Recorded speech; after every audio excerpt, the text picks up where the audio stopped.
Bonjour les amis, je suis Sergio de Forex Vision Academy et je suis ici pour vous aider à apprendre le Forex et vous aider à devenir un meilleur trader. Aujourd'hui, ce qu'on va faire, c'est une analyse technique. Je ne sais pas pour vous si ça vous est déjà arrivé d'avoir une analyse, que ce soit dans USD/JPY ou EURUSD, et que l'analyse soit complètement le contraire de ce que vous faites. Vous mettez un buy, finalement ça fait un sell, vous faites un sell, finalement ça fait un buy. Je vous comprends, ça m'est arrivé beaucoup de fois que dans mes analyses techniques, ça ne fonctionne pas. Aujourd'hui, justement, on va voir l'analyse de USD/JPY et de EURUSD, ce qui s'est passé durant les derniers jours et ce qui va se passer dans les prochains jours pour essayer d'avoir des transactions qui sont gagnantes. Mais avant ça, on va partir en intro.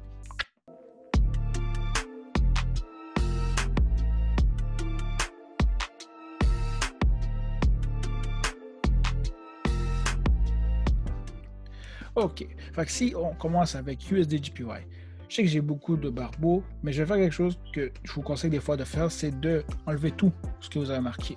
Si vous regardez simplement avec vos yeux nus, qu'est-ce que vous voyez? Ça monte, ça descend, ça monte, ça descend, ça monte, ça descend, ça monte, ça descend. Il faut comprendre que le marché en ce moment est très insécure et est vraiment volatile à cause du COVID, à cause de la situation économique. L'économie est assez spéciale.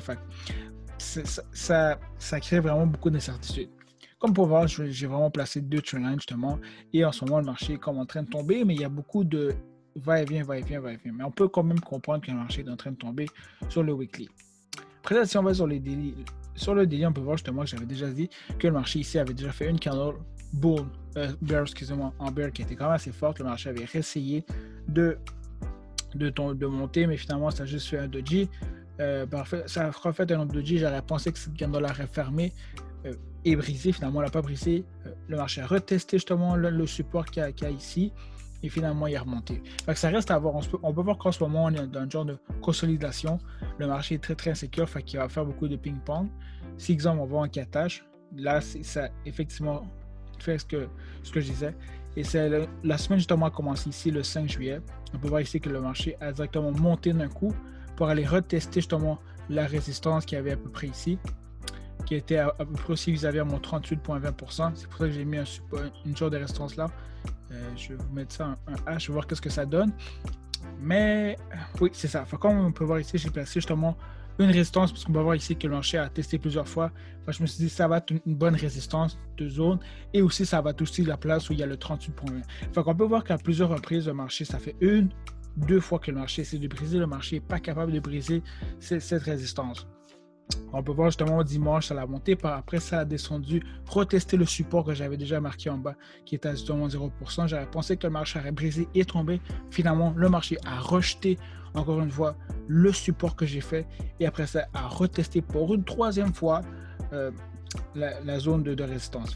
Ce qu'on peut voir maintenant, c'est qu'on peut voir que le marché a justement brisé.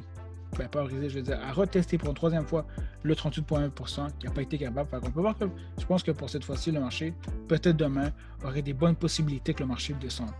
Après ça, si on regarde de plus près pour voir, ok, ça joue à quel moment j'aurais pu rentrer, si exemple vous pensiez faire peut-être un trade, ce que moi je fais, en ce moment je ne fais pas de trade parce qu'il y a le changement de session qui va commencer dans pas long. On est, je pense, 3h vers 5h, 5h30. C'est là où les sessions changent, fait que ça devient risqué. Mais ce qui est bon à savoir dans ce genre de cas, à quel moment rentrer.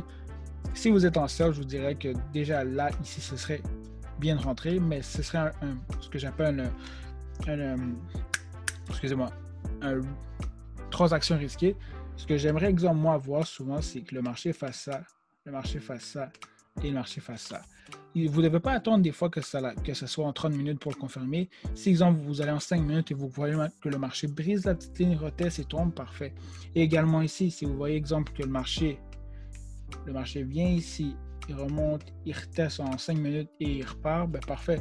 Vous avez votre confirmation que le marché a brisé justement le petit support ou le mini résistance, il va continuer à tomber. Mais on peut voir que quand même dans ce cas-ci, il y aurait plus de probabilité que le marché va tomber parce qu'on peut déjà voir qu'il y a beaucoup de chandelles baissières justement. En ce moment, le marché a juste fait une genre de mini retracement pour recontinuer sa descente. Donc on pourrait voir durant la soirée ou sinon durant la nuit que le marché va justement retester sûrement le support et qui sait que le marché par après va encore une fois remonter. Enfin, ça va être vraiment important il y a deux zones super importantes à voir dans les prochains jours. C'est à peu près à 107.648 et après ça, ici, à 107.360. C'est important vraiment de voir si le marché va briser. Si vous voyez justement que le marché, c'est vraiment important de voir que le marché vienne ici, reteste la zone et par après, à ce moment-là, boum, vous rentrez par ici parce que vous allez éviter justement d'avoir un fake out. Que si vous rentrez juste quand il est dans le pic, ça peut encore tomber. On ne sait même pas si le marché pourrait à plusieurs reprises retester, monter avant de tomber. USDJPY l'a déjà fait plusieurs fois. Moi, comment les gens envisagent les choses, comme vous pouvez voir mes channels, c'est que le marché irait en descente. Mais tant si longtemps qu'il n'y a pas brisé le support ou la résistance, je ne peux pas apporter de conclusion. Mais pareil, on peut quand même voir que le marché dit avec ce qui s'est passé en daily, aurait plus d'opportunités justement d'aller faire une transaction baissière pour les prochains jours. Comme je vous dis, il faut vraiment attendre les confirmations, mais ça, c'est un peu mon analyse pour ce qui va suivre pour les prochains jours. Maintenant, si on va maintenant pour EURUSD. EURUSD, ça a quand même bien bougé dans les derniers jours. Comme on le sait très bien que EURUSD, USDJPY est un peu plus lent que EURUSD. EURUSD, ça bouge quand même très très rapidement. Donc on peut voir, comme j'avais déjà dit, que le marché en ce moment était déjà dans une genre de consolidation. Le marché avait déjà monté, retesté le... Je vais mettre ça en weekly pour vous voyez, pour l'opportunité. On peut voir que le marché est quand même en train de tomber. Mais par la suite, on peut voir ici qu'il y a déjà deux candles qui ont fermé en bull, mais ça ne veut rien dire. Ça peut paraître juste être une genre de consolidation et tomber par après. On peut voir justement que le marché en ce moment, depuis plusieurs jours, je dirais même semaine, est bloqué dans ce genre de consolidation. Enfin, on pourrait peut-être voir une brisure dans cette semaine ou dans les semaines à suivre, mais c'est clair que le marché va bientôt justement passer une de ces deux zones pour justement monter ou descendre. Ce sera à suivre, mais pareil, on voit déjà que dans le passé, le marché avait déjà un gros mouvement haussier, un gros mouvement qui allait monter. Fait que ça reste quand même à voir. On sait pas. Fait que c'est toujours un genre de casse-tête dans ce genre de moment-là. Mais comme j'ai toujours dit, attendez vos confirmations pour entrer. Mais si on revient à nos moutons, ici, justement, quand le marché a ouvert le marché, ce qui avait été intéressant, je vais vraiment vous montrer. Est-ce que j'ai, exemple, moi manqué, je me suis même mis une petite ligne pour vous justement vous en parler aujourd'hui. Quand le marché a rouvert, j'aurais pu placer un buy, mais je l'ai vu par après. Pourquoi est-ce que je dis j'aurais pu placer un buy? Ok, parfait. Je ne sais pas si vous voyez en ce moment le marché, je vais mettre beaucoup de lignes pour que vous voyez. Le marché est tombé ici. Le marché après ça est venu ici après. Le marché est retourné ici. Mais voyez qu'est-ce qui est arrivé après. Le marché est remonté ici. Mais il y a une chose pareille que je vais vous montrer avant de celle-là, c'est que le marché est tombé ici, est allé ici, est allé ici. Pourquoi est-ce que je focalise beaucoup sur ce petit mouvement-là? C'est qu'après ça, ce qu'on voit, c'est que le marché est remonté, a retesté, et après ça, justement, continue à monter. Ce qui veut dire qu'à ce moment-là ici, on aurait pu avoir une confirmation comme quoi le marché avait rejeté finalement la continuité de la descente et justement avait passé maintenant dans un genre de mouvement haussier. Par après, justement, dans le début de la semaine, je veux dire dimanche en soirée, me placer un buy ici n'aurait pas été risqué parce qu'on aurait déjà vu précédemment dans la fin de la semaine du vendredi justement que le marché avait justement tombé, retesté et malheureusement, enfin, quand c'est vendredi, le marché n'est pas toujours très très fort pour partir fort d'une montée. Puis en plus, il y avait eu le NFP, l'affaire de les employés puis tout, j'oublie toujours le nom là. Mais il y a eu le NFP justement la semaine passée, une grosse nouvelle justement des États-Unis le jeudi. Alors dans ce cas-là, comme on peut voir ici, le risque justement du trade était vraiment très très bas, mais le reward justement de cette transaction-là était presque de 100 pips. Fait que si exemple j'avais continué à regarder ce que j'avais fait avant, j'aurais pas une bonne transaction, mais ça c'est des genres de choses des fois malheureusement qu'on ne voit pas.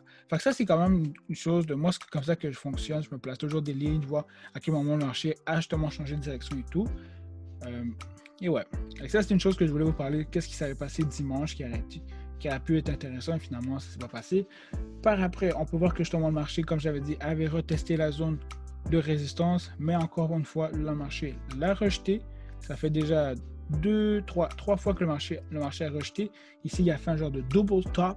Un beau double top que finalement le marché a dit, ben, tu sais quoi mon ami, on va continuer à descendre. Comme vous pouvez voir aussi, j'ai fait deux trendlines. Un trendline justement qui va en uptrend. Et puis, ouais. Fait que je me place toujours ces trades un peu pour m'aider, mais on peut voir ici que le marché, dans cette situation-là, monte, mais dans ce petit mouvement-là ici, est en train de faire une descente. Fait ouais, fait comme ici j'avais dit, il y avait 2 double top, fait qu'on peut comprendre qu'à ce moment-là, le marché allait tomber. Mais pourquoi est-ce que j'ai pas pris de transaction à ce moment-là? C'est parce que justement, il était 22h. Mes transactions à moi se font simplement le matin, de 6h du matin jusqu'à midi. Après ça, c'est plus dans mon horaire. Comme je l'ai dit, je respecte vraiment mon trading plan. Mon trading plan me demande justement de faire des transactions entre 6h et midi. S'il n'y a pas 6h et midi, oubliez ça, j'en fais pas. Parce que ça ne respecte pas mes règlements que je me suis mis justement dans mon trading plan. Comme je l'ai dit, vous devez vraiment rester discipliné dans ce que vous faites. Après ça, par ici, beaucoup de gens auraient tombé dans le piège de dire « Oh, ça va monter, ça va monter, ça va monter. » Mais moi, j'ai arrêté dans le piège, ça va monter. Mais une chose que je fais toujours pour me prévenir justement de tomber dans le piège, ne rentrez jamais lorsque le mouvement a monté, est en train de monter. Si vous rentrez ici, ou ici, ou ici, ou ici, vous allez dire « Faites-le pas. » Personnellement, pourquoi je dis « Faites-le pas » ? Parce qu'il y aura toujours un retracement après. Et EURUSD bouge très rapidement. Dans ce genre de cas-là, si vous étiez rentré ici, le marché aurait monté, vous aurez fait « Oh, je vais faire de l'argent, ça va monter ici. » Finalement, ça fait un retracement, boum. Non. Parce que j'aurais, exemple, conseillé, moi, c'est... je vais mettre 105 minutes parce que c'était beaucoup plus clair. Ce que j'aurais dit, moi, exemple, c'est dans ce genre de situation-là, OK, le marché monte, attendez justement de voir un retracement. Le marché, finalement, a démontré un retracement. Si, exemple, je mets un FIBS, ça a l'air de quoi? Il est allé à 61.80, il a retesté 70, finalement il a rejeté le 70, il a rejeté le 61, ben là ça a été une bonne opportunité de faire un buy. Mais par la suite, il faut comprendre qu'il faut être très très flexible dans le Forex, comprendre que des fois le marché change de direction, le marché aurait fait ça ici. N'oubliez pas, j'ai un buy ici. Le marché aurait fait ça ici, vous voyez que le marché retrace.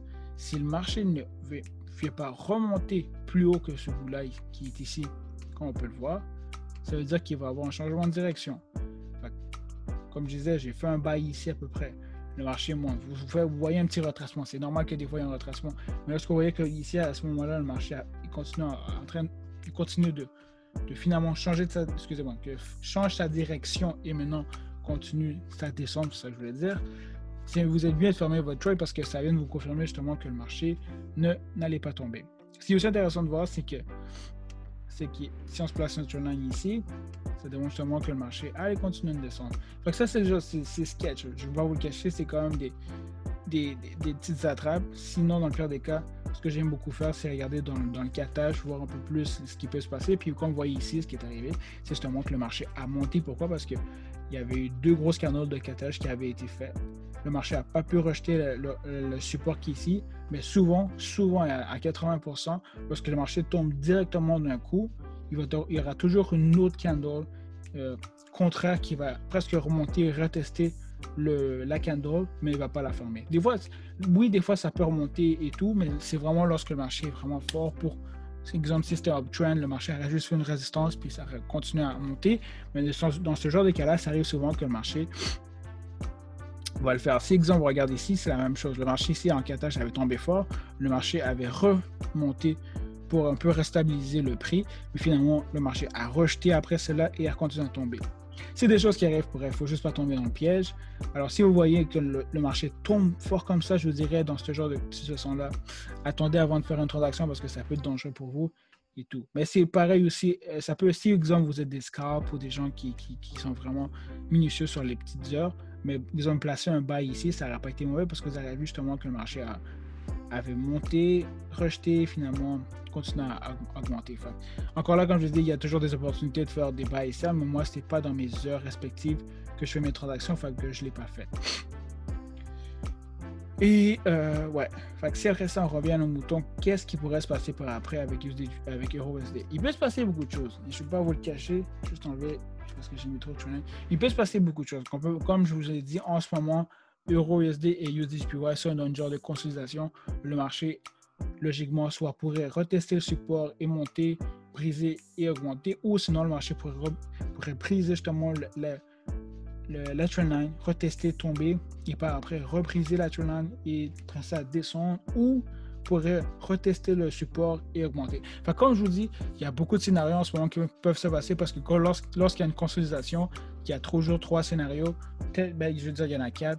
Retester le support, retester la résistance, briser la résistance ou briser le support. Fait que soyez très vigilants avec ce que vous faites dans ce genre de mouvement-là, parce que c'est là que ça devient dangereux. Moi, depuis dimanche, j'ai peut-être fait juste une transaction et finalement, je l'ai fermée parce que je ne me sentais pas en confiance. Fait que ça fait déjà 3 jours que je n'ai fait aucune transaction parce que pour moi, je pense que je n'avais pas quelque chose qui était formel à ce que je fais.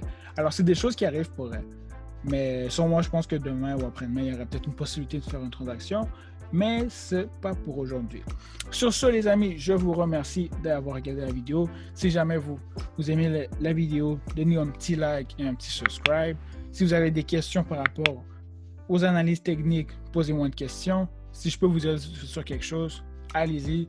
Et sinon sur ça, je vous dis un gros merci.